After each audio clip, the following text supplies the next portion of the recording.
ಸ್ನೇಹಿತರೆ, ನಮ್ಮ ಅಡಿಗೆ ಮನೆಗೆ ಮತ್ತೊಮ್ಮೆ ಸ್ವಾಗತ.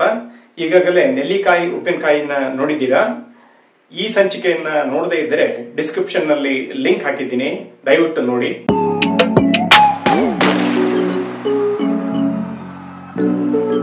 ಇವತ್ತು ಮತ್ತೆ ನಮ್ಮ ಅಡಿಗೆ ಮನೆಗೆ ನುಗ್ಗಿಬಿಟ್ಟೆ.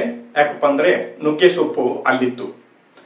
ಇವತ್ತಿನ ಸಂಚಿಕೆ ನುಗ್ಗೆ ಸೊಪ್ಪಿನ ಚಟ್ನಿ.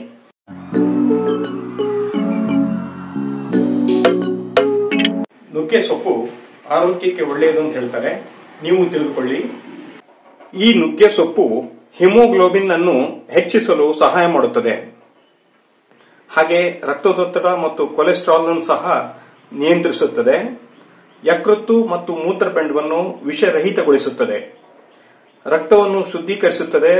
ಚರ್ಮ ರೋಗಗಳನ್ನು ನಿವಾರಿಸುತ್ತದೆ. ತೂಕ ನಷ್ಟಕ್ಕೆ ಸಹ ಸಹಾಯ ಮಾಡುತ್ತದೆ. ಇಷ್ಟೆಲ್ಲ ಆರೋಗ್ಯಕ್ಕೆ ಹಿತಕರ ಅಂದ ಮೇಲೆ ನುಗ್ಗೆ ಸೊಪ್ಪಿನ ಚಟ್ನಿ ಮಾಡಿ ತಿನ್ನುವುದೇ ಒಳ್ಳೆಯದಲ್ವೇ? ಈಗ ನಮ್ಮ ಅಡಿಗೆ ಮನೆಗೆ ಹೋಗೋಣ.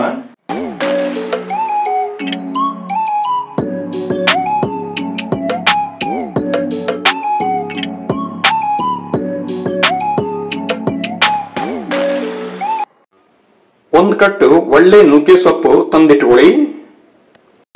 ಚಿಗುರು ಹಸಿರಿದ್ದಷ್ಟು ಇನ್ನೂ ಒಳ್ಳೆಯದು. ಈಗ ಒಂದೊಂದಾಗಿ ದಂಟು ಬೇರೆ ಮತ್ತೆ ಸೊಪ್ಪು ಬೇರೆ ಮಾಡ್ಕೊಳ್ಳಿ. ಸೊಪ್ಪನ್ನ ಬೌಲಿಗೆ ಹಾಕಿ ದಂಟನ್ನ ಪಕ್ಕದ ಕಟ್ಟೆ ಮೇಲೆ ಇಟ್ಕೊಳ್ಳಿ. ಸಣ್ಣ ಕ್ರಿಮಿ ಕೀಟಗಳು ಸಾಯ್ಲಿಕ್ಕೆ ಅಂತ ಹೇಳಿ ಉಪ್ಪು ಹಾಕಿ ಸ್ವಲ್ಪ ನೀರು ಹಾಕಿ ತೊಳಿಲಿಕ್ಕೆ ಬಿಡಿ. 2-3 ಸಾರಿ ಚೆನ್ನಾಗಿ ತೊಳಿರಿ.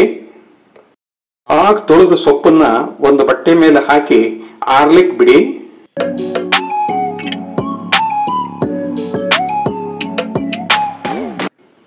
ಈಗ ಬೆಳ್ಳುಳ್ಳಿ, ಹುಣಸೆಹಣ್ಣು, ಉದ್ದಿನಬೇಳೆ,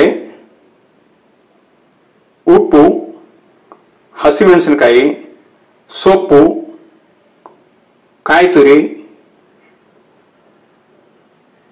ಬ್ಯಾಡಗಿ ಮೆಣಸು ಹಾಗೆ ಕೊಬ್ಬರಿ ಎಣ್ಣೆ ಇಷ್ಟನ್ನು ಸಿದ್ಧವಾಗಿಟ್ಕೊಳ್ಳಿ. ಈಗ ಒಲೆ ಹಚ್ಚಿ ಬಾಣಲಿ ಇಡಿ. ಬಾಣಲಿಗೆ 2 ಚಮಚ ಕೊಬ್ಬರಿ ಎಣ್ಣೆ ಹಾಕಿ, 2 ಬ್ಯಾಡಗಿ ಮೆಣಸು ತುಂಡು ಮಾಡಿ ಹಾಕಿ,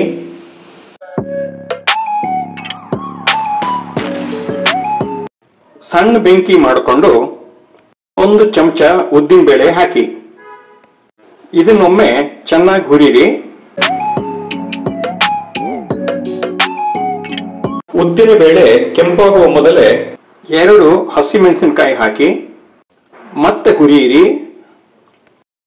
ಈಗ 6-7 ಬೆಳ್ಳುಳ್ಳಿ ಕಾಳು ಹಾಕಿ ಹಾಗೆ ಹುರಿತಾ ಹೋಗಿ. ಈಗ ಸೊಪ್ಪಿನ ಸರದಿ ಸೊಪ್ಪು ಹಾಕಿ ಹಾಗೆ ಸೊಪ್ಪನ್ನ ಚೆನ್ನಾಗಿ ಆ ಮಿಶ್ರಣದ ಜೊತೆ ಹುರಿಯಿರಿ.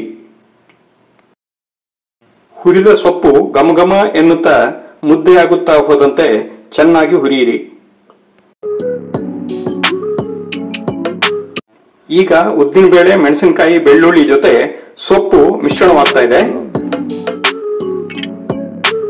ಹುರಿದಾದ ಮೇಲೆ ಗ್ಯಾಸ್ ಆಫ್ ಮಾಡಿ ತಣ್ಣಗಾಗಲು ಬಿಡಿ.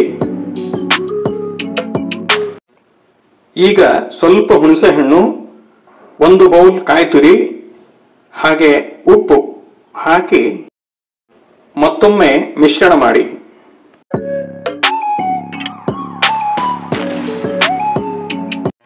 ಈಗ ಸ್ವಲ್ಪ ಆರಲು ಬಿಡಿ.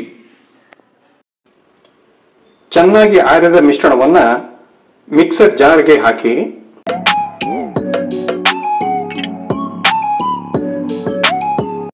ಈಗ ಮಿಕ್ಸರ್ ಜಾರನ್ನ ಗ್ರೈಂಡರ್ ಮೇಲೆ ಇಟ್ಟು ಚೆನ್ನಾಗಿ ರುಬ್ಬಿ.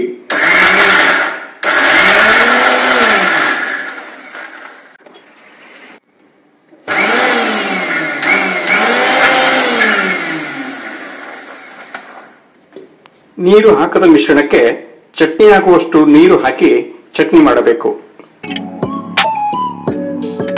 ಈಗ ನುಗ್ಗೆ ಸೊಪ್ಪಿನ ಚಟ್ನಿ ಸಿದ್ಧವಾಗಿದೆ.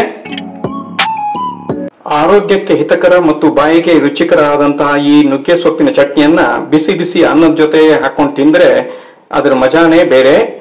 ಬೇಕಿದ್ರೆ ಚಪಾತಿಗೋ ಇಲ್ಲ ರೊಟ್ಟಿಗೋ ಹಚ್ಕೊಂಡು ತಿಂದರೂ ಸಹ ಬಹಳ ರುಚಿಯಾಗಿರುತ್ತದೆ. ನುಗ್ಗೆ ಸೊಪ್ಪು ತಂದ್ರೆ ಈ ಚಟ್ನಿ ಮಾಡೋದು ಬಹಳ ಸುಲಭದ ವಿಧಾನ. ಅಂದಹಾಗೆ ಈ ಹಸಿರು ಚಟ್ನಿಗೆ ಒಗ್ಗರಣೆ ಹಾಕಲೇಬೇಕು ಅಂತ ಏನಿಲ್ಲ. ಈ ಚಟ್ನಿ ಮಾಡಿದ್ದು ನಾನಲ್ಲ, ನನ್ನ ಆಕೆ ಮಾಡಿದ್ದು. ವಿಡಿಯೋ ವಿವರಣೆ ಮಾತ್ರ ನಂದು.